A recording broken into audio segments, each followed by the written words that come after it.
ดีครับทุกคนวันนี้เป็นวันเกิดของลิต้านะครับแล้วผมมาแอบอยู่ในห้องครัวเพราะว่า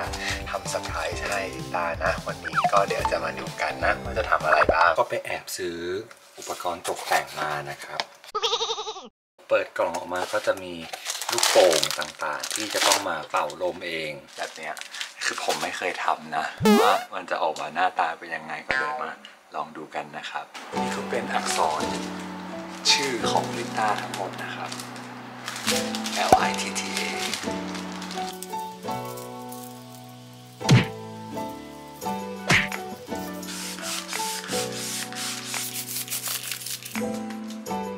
นี่นะครับก็จะออกมาหน้าตาแบบนี้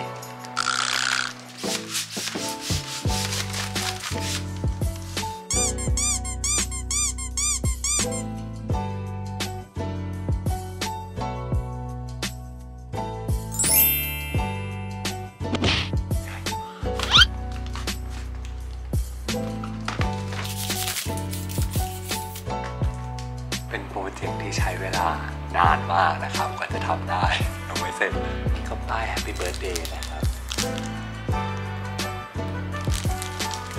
เป่ากัน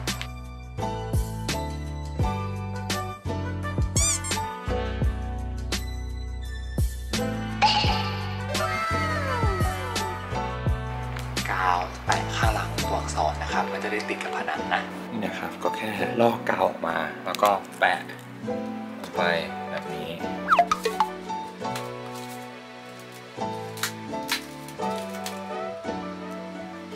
กาวมันก็หลุดง่ายนะครับเนี่ยแต่ว่าก็ไม่เป็นไรก็แปะมันใหม่ได้เวลาเราอยากจะย้ายตำแหน่งตัวอักษร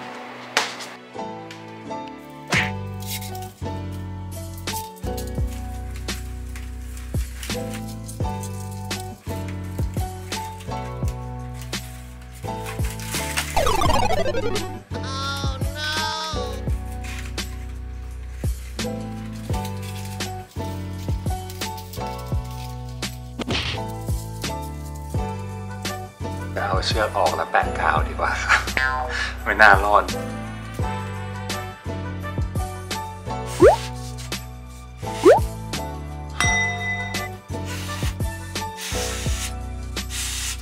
ก็มีดินนะครับมันก็มาคู่กับลูกโป่งนี่ก็เป็นโปรเจกต์ที่ทำทางเช้านะครับออกซิเจนเกือบหมดปอดแป๊บนึงนะมันหล่นง่ายมากทุกคนต้องเอากาวติดซับลงไปบ่อยๆนะแต่ว่าอย่าใช้สกอตเทปนะสกอตเทปไม่อยู่จริงๆต้องเป็นกาวอย่างเงี้ยไอ้กาวเล็กๆอย่างเงี้ยคือต้องซื้อเพิ่มปลอไม่อยากจะบอกทั้งหมดนี้ไม่ถึง300 บาท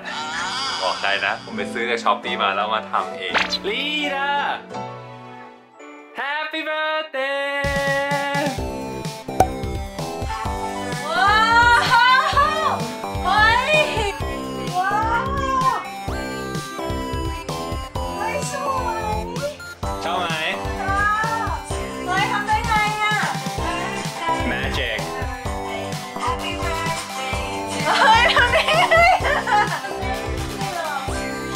ขอไปเปลี่ยนชุดก่อน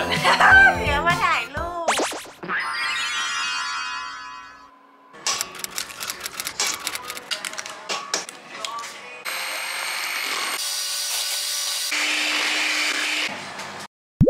ตอนนี้ก็เทเค้กใส่นะครับ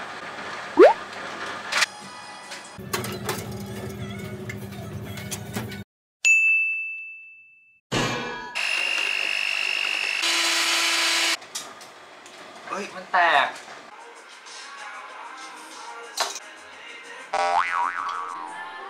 ปีหน้าซื้อเขากินดีกว่าแน่นอน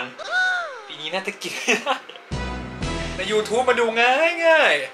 เราก็อยู่ใน YouTube นี่หว่าลืมได้อยู่ปากมากสิ Happy Birthday โอ้ยไฟมันดับแอร์มันเป่า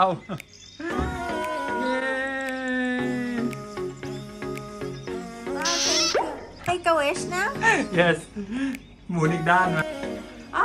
มันดับเย้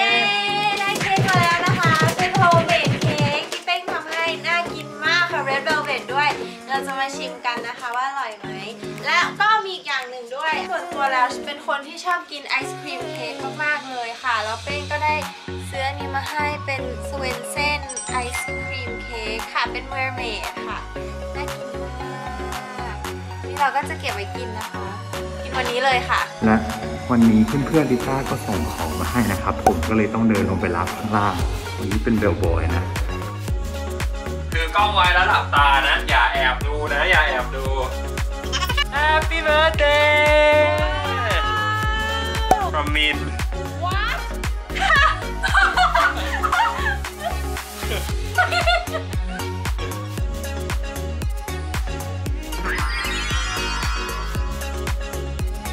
เดินประมาณ 4-5 รอบแล้วครับวันนี้เหนื่อยมากเพื่อนๆส่งของมาให้เยอะมากขอบคุณนะครับเราก็จะมาแกะของขวัญกันนะครับตอนนี้ตื่นเต้นยังเลยมันเกิดใครของแรกเป็นของแบบมั่วๆ Thank you เป็นของมั่วๆหลายๆอย่างมาใส่รวมๆกันฉีกไปเถอะทีแรกชอบกินขนม Marks and Spencer มากๆเลยนะคะเป้ก็รู้ว้าวอ๋อนี่เป็นเดรสเป็นชุดอีกอันหนึ่งน่ารักดีค่ะโอเคต้องไปซักแล้วจะใส่ What's this เรากดมามั่วๆโอ้ I like it เหรอ I like it โอเคเดี๋ยวจะใช้ให้ดูนะคะ Miss Teen Cover All Foundation นะคะโอเคไม่เคยใช้เอา nextหมดแล้วตื่นเต้นจังเลยเหมือนเป็นวันเกิดตัวเองฉีกแล้วนะฉีกไปเถอะฉีกไปเลยจากมาเรียค่ะเพื่อนจากไฮสคูลนะคะแกะเพื่อนลิต้าส่งมาให้นะครับไกลไม่รู้อ่ะโอ้ยHappy birthday โอ้โห Happy birthday นะคะ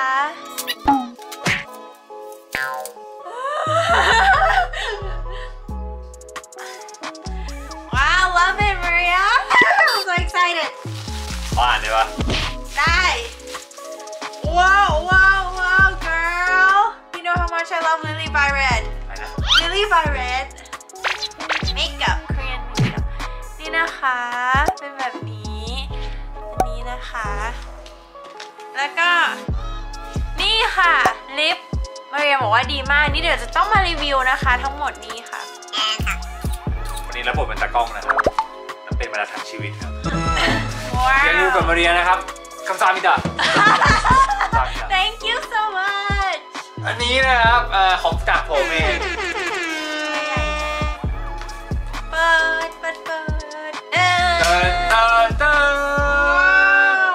เฮ้ยอันนี้ริงฟิตนะคะเพราะเราไม่ออกกำลังกายหรือเปล่าเราเกลียดเราเกลียดการออกกำลังกายมากครับก็เลยซื้อมาเป็นเกมเอาไว้เล่นเนาะแล้วก็ล็อกดาวน์ไปไหนไม่ได้ด้วยผมก็เลยซื้อมาอันนี้ของขวัญของเป้งหรือเปล่าคะเนี่ยของเราซื้อให้เธอไงจะเล่นด้วยกันเย้เดี๋ยวจะเล่นดูเหมือนไม่ค่อยดีใจเลยไม่รู้ว่าเธออะไรอ่ะโอ้ลิต้าสนุกมากเราก็ไม่เคยเล่นเหมือนกันแต่เขาบอกมันสนุกมันเอาไว้แบบเล่นแล้วก็ออกกำลังกายก็เล่นนะโอเคงั้นเดี๋ยววันนี้ลองเลยต้องใช้กับ Nintendo Switch เราซื้อมาแล้วครับดีมากแต่นี่เป็นของลิต้านะค่ะพี่แพรให้มาเป็นเพื่อนที่เรียนที่วาสดาออโทด้วยกันค่ะนี่นะคะเป็น Sun Matte Stick ของ Terra ค่ะแล้วก็มีลิปด้วยค่ะนี่ค่ะอันนี้นะคะแล้วก็มีทั้งหมดนี่ค่ะชิ้นต่อไปนะครับของเป้งเองอีกแล้วแกะขออนุญาตพักก่อนนะครับมีคนส่งของมาผมต้องลงไปเอาครับแป๊บนึงเดี๋ยวกลับมาเปิดของขวัญต่อนะวันนี้เดินหลายรอบมากเลยครับขึ้นลงลิฟต์เนี่ยนี่มีคนส่งอันนี้มาให้ครับไม่ทราบเหมือนกันว่าคืออะไรไม่ได้แกะเลยเธอแกะเองอันนี้ซอสค่ะนะซอสเบิร์ธเดย์โอ้ว้าวโหว้าวคืออะไรอ่ะ Chicken จากอ่านเองคือนะนี่น่ารักอุ้ยว้าวใครส่งมาให้ครับเพื่อนจากจุฬาค่ะเป็นเค้กแบบใหม่เค้กเหรอใช่เป็นไก่ทอดเนี่ยแล้วก็ข้าวข้างในเฮ้ยน่ารักเฮ้ยนี่ค่ะถ่ายรูป สุขสันต์วันเกิดลิต้าจากจ๊ะแพรอ้นนะคะขอบคุณมากว้าน่ากินอ่ะคือปีที่แล้วอ่ะแกงเพื่อลิต้าเนี่ยให้เค้กหมูทอดปีนี้ให้เค้กไก่ทอดชิมนะอร่อยเสียมารยาทครับเจ้าของวันเกิดไม่ได้กินผมกินแล้วไม่เป็นไรครับเพื่อนเธอก็เพื่อนเราจากกันพร้อมกันตัดอร่อยอ่ะเราไอเดียนี้มากแกหิวเลยอ่ะอยากกินค่ะแล้วก็อันนี้นะคะจากคุณแม่ของเป้งค่ะเฮ้ยแหวน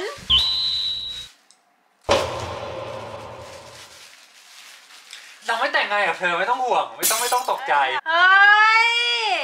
เป็นแหวนของแม่ผมนะครับไม่ใช่แหวนแต่งงานนะครับใจเย็นแม่เรา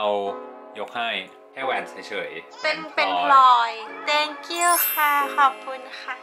ใส่ได้พอดีเลยค่ะเหรอใช่ไม่ต้องไปรีไซส์ใช่ไหมสวยมากค่ะชอบมากค่ะใส่ไปเที่ยวค่ะผนังเราก็พังลงมาเรียบร้อยแล้วนะครับเขาจะเก็บบ้านแล้วนี่ก็เค้กทั้งหมดนะคะสเวนเซนเค้กหอมมากชิคกี้ชิคอันนี้ก็หอมมาก Red Velvet หอมมากค่ะ ชอบมากอันนี้กินอะไรก่อนดีคะกินทุกอย่างครับกินไปเลยตอนนี้เราก็จะมาตัดเค้กชิมนะคะอย่างละนิดอย่างละหน่อยนะครับว่าแต่ละอันรสชาติยังไงบ้างเค้กไอติมแอบชิมนะครับโอ้อร่อยลบหน้าเรียบร้อยเตรียมกินนะคะว้าว inside chocolate เป็นอย่างนี้ค่ะอันนี้อร่อยข้างในเป็นช็อกโกแลตแบบเป็นก้อนเลยอร่อยมากดีเข้มข้นหวานอร่อยอ่ะชอบมากต่อมาจะชิมเค้กไอติมเส้นนะครับเค้กเต็มนี่ดูอร่อยรสวานิลากับสตรอเบอรี่อร่อยอ่ะอร่อยเดี๋ยวเราก็จะปิดบล็อกแค่นี้นะคะอย่าลืมกดไลค์กดแชร์กด subscribe ให้ด้วยนะคะปีนี้ก็อายุ27ปีสมบูรณ์ค่ะบายอันนี้อร่อยมากอร่อยเลยชิวHappy birthday Thank you ขอบคุณที่ติดตามครับบ๊ายบายเจอกันใหม่คลิปหน้าอร่อยมากจริงๆกินกันละบ๊ายบาย